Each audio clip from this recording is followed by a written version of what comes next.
इश्क वाला। दादाजी की बात ने साहित्य को उलझा कर रख दिया था।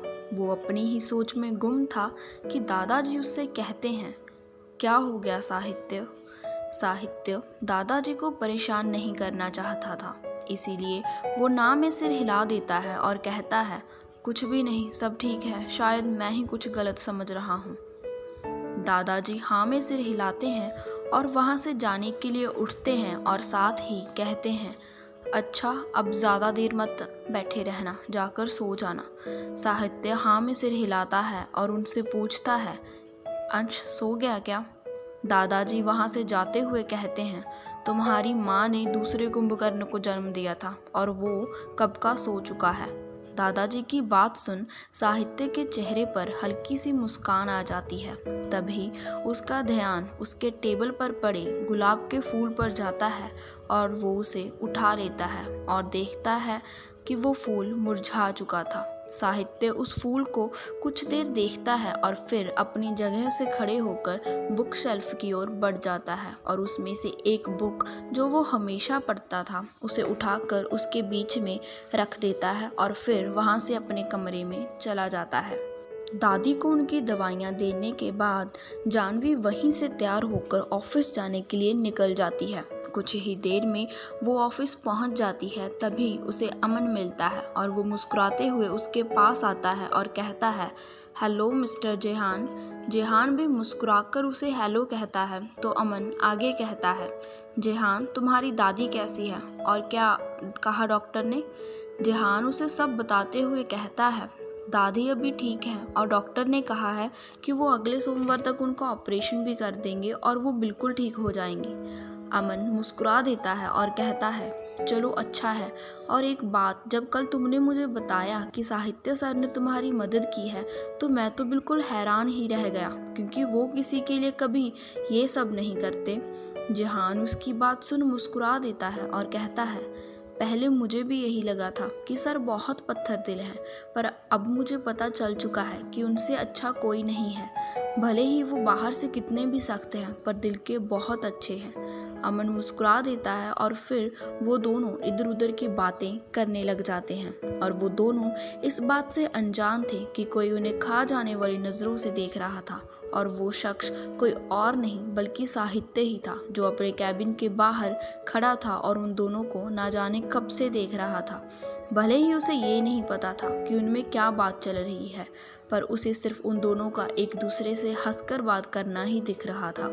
तभी एक लड़की साहित्य के पास आती है और उसे बुलाती है और उसके कारण ही साहित्य का ध्यान उन दोनों पर से हटता है और वो लड़की साहित्य को बताती है कि मीटिंग रूम में मिस्टर रहेजा उनका इंतज़ार कर रहे हैं।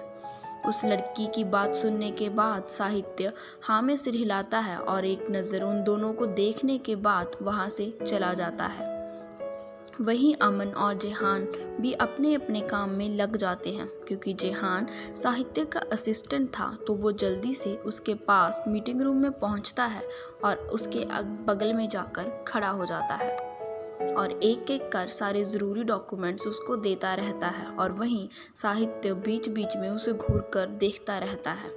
काफ़ी देर बाद जब मीटिंग ख़त्म होती है तो सभी एक एक कर वहाँ से चले जाते हैं और आखिर कमरे में साहित्य और जेहान ही रह जाते हैं। साहित्य अभी भी अपनी जगह पर ही बैठा हुआ था तो जेहान उससे कहता है, सर मीटिंग ख़त्म हो चुकी तो अब हम चलें क्या? साहित्य उसकी ओर देखता है तो जेहान दूसरी तरफ देखने लग जाता है और कहता है, आपकी मर्जी, अगर आपको यहीं पर बैठना है तो मैं कौन होता हूँ आपको कुछ भी करने से रोकने वाला। साहित्य कुछ नहीं कहता और चुपचाप वहाँ से चला जाता है और उसे जाते देख जेहान कहता है, अजीब इंसान है, और इतना कहकर वो खुद भी वहाँ से चला जाता है। शाम के समय साहित्य जेहान को अपने कैबिन में बुलाता है। जेहान उसके कैबिन के दरवाजे को खटखटाता है और साहित्य उसे अंदर आने को कहता है। जेहान अंदर जाते ही कहता है, सर आपने मुझे बुलाया क्या? साहित्य हाँ में सिर हिलाता है और कहता है, मैंने तुम्हें ये कहने के लिए बुलाया है कि अगले 2 घंटे में हम लोग एक बिजनेस ट्रिप पर निकल रहे हैं और तुम मेरे साथ जा रहे हो, तो अब अपनी पैकिंग कर लो और ठीक 2 घंटे बाद मुझे ओबरॉय मेंशन में मिलना। जेहान उसकी बात सुनने के बाद कहता है, बट सर, मेरी दादी का ऑपरेशन है मंडे को, तो मैं कैसे जा सकता हूँ? साहित्य उसकी ओर देखता है और कहता है, आई नो, बट ये काम बहुत ज़रूरी है और वैसे भी ऑपरेशन में अभी 4 दिन बाकी हैं और हम सिर्फ 3 दिन के लिए ही जा रहे हैं। और तुम्हारी दादी की चिंता मत करो, मैंने सारे अरेंजमेंट करवा दिए हैं, उन्हें कोई परेशानी नहीं होगी। जेहान हाँ में सिर हिलाता है और कहता है, ठीक है सर, मैं आपसे थोड़ी देर में मिलता हूँ। ये कहकर जेहान वहाँ से सीधा घर के लिए निकल जाता है। जानवी अभी अभी घर पहुंची ही थी। उसे घर के अंदर से किसी के चिल्लाने की आवाज़ सुनाई देती है और ऐसा लग रहा था कोई किसी से झगड़ा कर रहा हो। जानवी धीमे से घर के अंदर चली जाती है और दरवाजे के पास ही रुक जाती है और देखती है कि वहाँ पर जतिन आ चुका था और वो अपनी माँ निर्मला और पापा राजेश से झगड़ा कर रहा था। जतिन गुस्से में चिल्लाते हुए कहता है, आप दोनों ने मुझे जानबूझकर नानी के पास भेजा था ना, ताकि मैं जानवी की कोई मदद ना कर पाऊँ। आप लोग इतना कैसे गिर सकते हो? निर्मला उसे समझाते हुए कहती है, देख जतिन, हम तुमसे झूठ क्यों बोलेंगे, वो तो सच में उनकी तबीयत खराब थी बेटा। राजेश भी उसे यही बात बोलता है, पर जतिन कहता है, अंधा नहीं हूँ मैंने देखा, नानी बिल्कुल ठीक थी और आप दोनों के कहने के कारण ही वो मुझे आने नहीं दे रही थी। राजेश उसे शांति से कहता है, जतिन, जानवी बिल्कुल ठीक है, हम दोनों थे ना उसके पास। जतिन व्यंग से मुस्कुराता है और कहता है, आप दोनों थे ना, इसी बात की चिंता थी मुझे पापा। राजेश आगे कुछ नहीं बोल पाता तो निर्मला कहती है, हाँ, हमने तुझे जानबूझकर भेजा था ताकि उस जानवी नाम की बला से दूर रहे, क्योंकि हमें तेरी फिक्र थी। सभी जानते हैं कि वो लड़की मनहूस है, जिसके करीब जाती है उसे खा जाती है। पहले अपने माँ बाप को खा गई, अब तो मुझे यकीन है कि उसके कारण माँ जी भी नहीं बचेंगे, उन्हें भी खा ही जाएगी ये लड़की। निर्मला की इतना कहते ही जतिन उसे घूर कर देखता है और कहता है, अरे बिगाड़ा क्या है उसने आपका, जो आप उसके बारे में। जानवी वहाँ से बाहर आ जाती है और अपने कमरे में चली जाती है। उसकी आंखों में से आंसू खुद ब खुद निकल आते हैं और वो खुद से कहती है, क्या सच में दादी भी मेरे कारण हॉस्पिटल में है? अगर ऐसा है तो मैं अब उनके पास ही नहीं जाऊंगी, नहीं। तभी जानवी के फ़ोन पर एक मैसेज आता है जो उसे साहित्य ने भेजा था, क्योंकि उन्हें निकलना था और जानवी अभी तक वहाँ नहीं आई थी। जानवी उस मैसेज को देखती है और अपने कपड़े पैक करने लग जाती है और फिर तैयार होकर सबसे छुपकर घर से बाहर निकल जाती है। कुछ देर बाद जानवी ओबरॉय मैंशन में पहुंच जाती है और वहां पर साहित्य उसका इंतज़ार कर रहा था। जेहान आगे बढ़ता है और साहित्य के सामने जाकर खड़ा हो जाता है तो साहित्य थोड़ा गुस्सा होते हुए कहता है, इतना लेट क्यों हो गए तुम? जेहान कुछ जवाब नहीं देता। उसके चेहरे पर एक उदासी थी जिसे साहित्य भी महसूस कर पा रहा था। वो आगे उसे कुछ कहता नहीं और जाकर कार में बैठ जाता है। जेहान भी आगे की सीट पर जाकर बैठ जाता है। उनकी कार एयरपोर्ट की तरफ जा रही थी और इस पूरे रास्ते जेहान उदास आंखों से बाहर की ओर देख रहा था और वहीं साहित्य लैपटॉप पर काम कर रहा था, पर उसका ध्यान जेहान की ओर ही था। निर्मला की बातों के कारण जानवी उदास थी और वो पूरे रास्ते खामोश रहती है और वहीं साहित्य को समझ नहीं आ रहा था कि आखिर आज जेहान उदास क्यों है।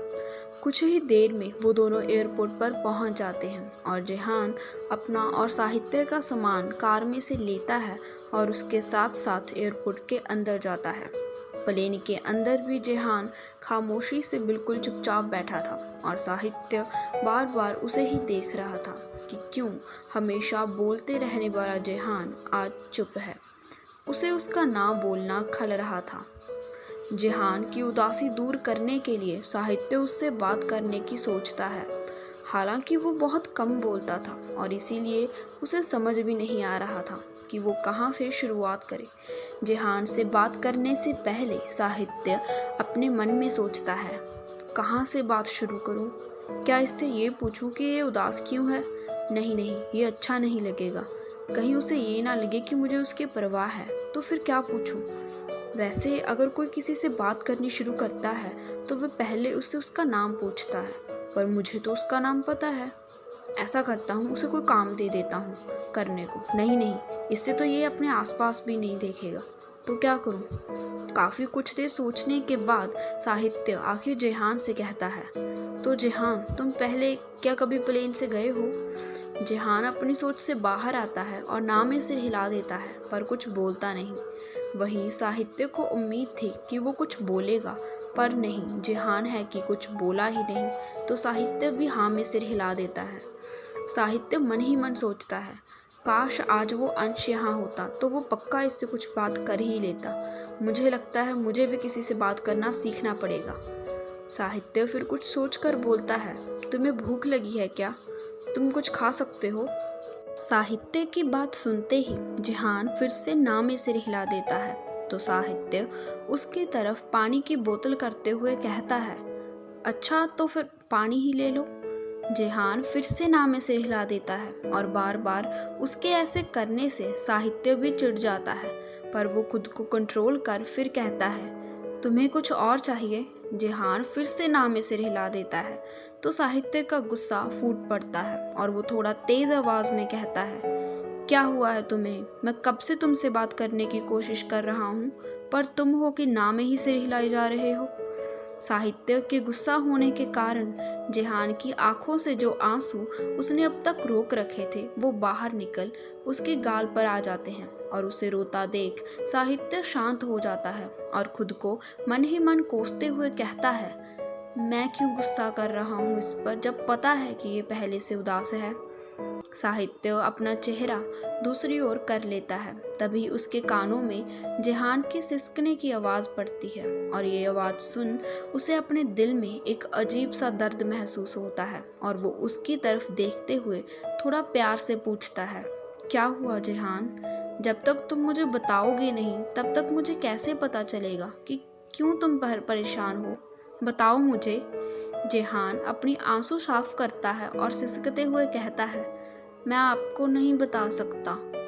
साहित्य को समझ नहीं आता कि वो अब क्या करे। वो बिना आगे कुछ सोचे जेहान को अपनी ओर करता है और उसे गले से लगा लेता है और उसके गले लगते ही जेहान के जो आंसू रुके हुए थे वो फिर से आंखों से बहने लग जाते हैं और वो खुद का चेहरा उसके सीने में छुपाए रोने लग जाता है और वहीं साहित्य प्यार से उसके सिर पर हाथ फेराता रहता है।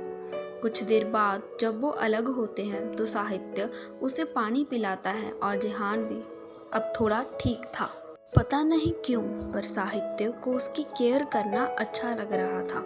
वो बड़े प्यार से उसे निहार रहा था और वहीं जानवी को भी ऐसे ही किसी सहारे की ज़रूरत थी जो वो ना जाने कब से ढूंढ रही थी।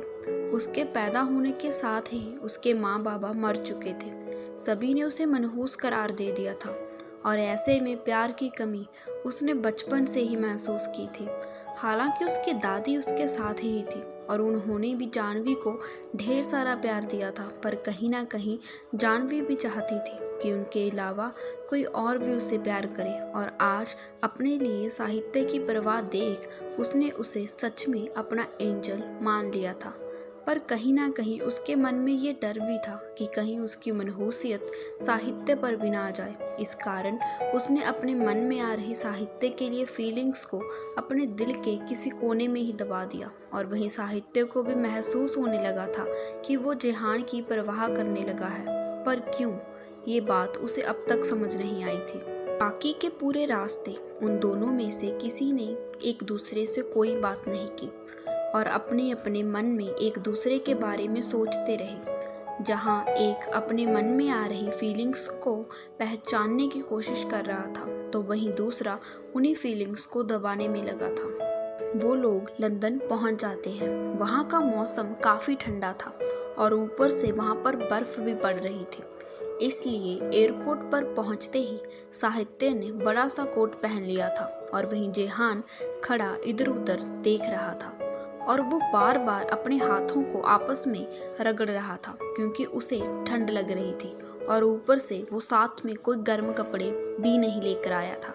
साहित्य की नज़र जब उस पर पड़ी तो उसने कहा, जहाँ पर बहुत ठंड है तो तुम अपने लिए अपने साथ लाए गर्म कपड़े पहन लो। जेहान एक टक साहित्य को देखने लगता है और बहुत ही मासूम सा चेहरा बनाकर कहता है, वो मुझे पता नहीं था कि यहाँ पर ठंड होगी तो मैं अपने लिए कोई गर्म कपड़े नहीं लाया।